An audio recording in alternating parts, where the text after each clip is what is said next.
you in the wrestling community have probably seen me around at shows, supporting my fellow wrestling fans and supporting all the wrestlers. I heard about Jackson Stone's project about You Are Loved, and honestly, it really touched me and it really moved me in a way that I felt like I needed to share my story to help others as well. Because growing up, I was always taught about the machismo way. My father always instilled this thought of men can't cry, men don't have these feelings, men shouldn't be so in touch with their feelings. And so I grew up with that in my mind. And so that really damaged me in a sense that whenever I was hurting, whenever I was feeling sad, I would just bottle it up and I would really not try and tell anyone. I would just, try and be tough it up and just punch a hole in a wall or just be angry and scream and just destroy stuff. And that's not healthy in any sense. And, and a lot of my friends who I'm glad that I still have in my life have really still stood by my side even after all those outbreaks, and, life has been difficult. I'm not going to lie.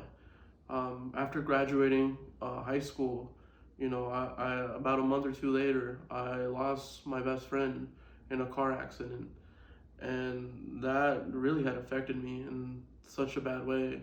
He was one of the few people that would really look out for me. He would know when something was wrong, and he was one of the few people that I would open up to. Um, and after losing him so quickly, just so in an instant, it really hurted. It really hurt and it affected me. I actually had attempted to commit suicide shortly after. But I'm really glad that I have my job who really looked out for me and noticed that something was majorly wrong.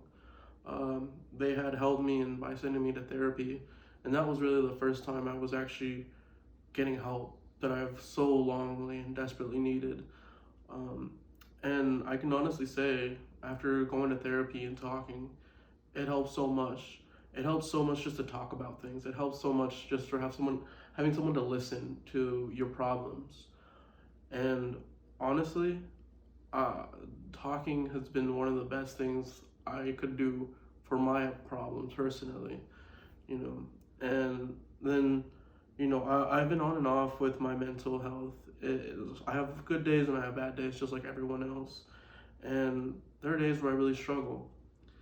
But more recently, I had a really hard time. I was in a relationship with this girl, and it was fine for a while, and it developed to be very, very toxic. And eventually, it just things didn't end up as well as I wanted it to.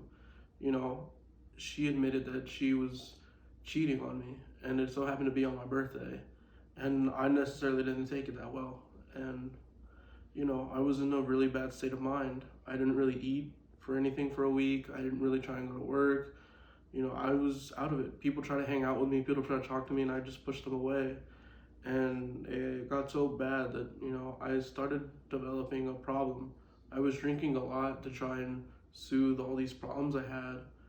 And it wasn't who I was. I didn't really feel like I was the same person. I was just drinking just to not think about those terrible thoughts I've previously had. I wasn't wanting to go on the edge of the brink and feel this type of sadness and hurt. And I just felt like I was always sad. I felt like I was always a bother to someone. I always felt like I could never really reach out to people because I felt like I was always upset. I was always in distress, and I really didn't want to do anything. And I felt I started bothering people too much to the point where I really relied on the alcohol more than I would rely on my friends. And eventually, I was really down a dark path. I didn't even know if I was going to get out of it. But there is one person in particular I really didn't want to give a shout out to. It was Gino. Gino actually reached out to me, and he said, "Hey man, look, if there's anything going on, you can talk to me." And just for him reaching out, meant the world to me. And, I actually got to work out with him a little bit. And, I had set it up to where, I wanted to work out with him, and so I was like, all right, well, I have to get in the right mentality. I have to get in the right physical shape. And I honestly had dropped alcohol for a solid month, and you know, got to it, and then just that workout just cleared my head, and I had really felt like I was on cloud nine. I felt I was in like the best state of mind in a long time, and I just hope that sharing this story and sharing some of my hardships with you all um, makes you realize that you're not alone. You're definitely not alone. It's okay to not be okay. It's okay to cry, and especially to my guys out there, you don't have to put on this facade of being this macho man. You don't have to put this facade of being the tough guy, because we're all human. Yes, we cry. Yes, we hurt just as much as women do. And I just want y'all to know that I love you guys. I might not even know you, but just know that I love you because you're here on this world. You're here for a reason, and you're going to do something amazing, like we all are. And I really just want to thank Jackson Stone for having this platform to where I can open up and really just uh, explain how I've been feeling and get my story out there. And I hope this gets more people to open up about their hardships because we all deal with them and we're human. And just know we're all here for each other.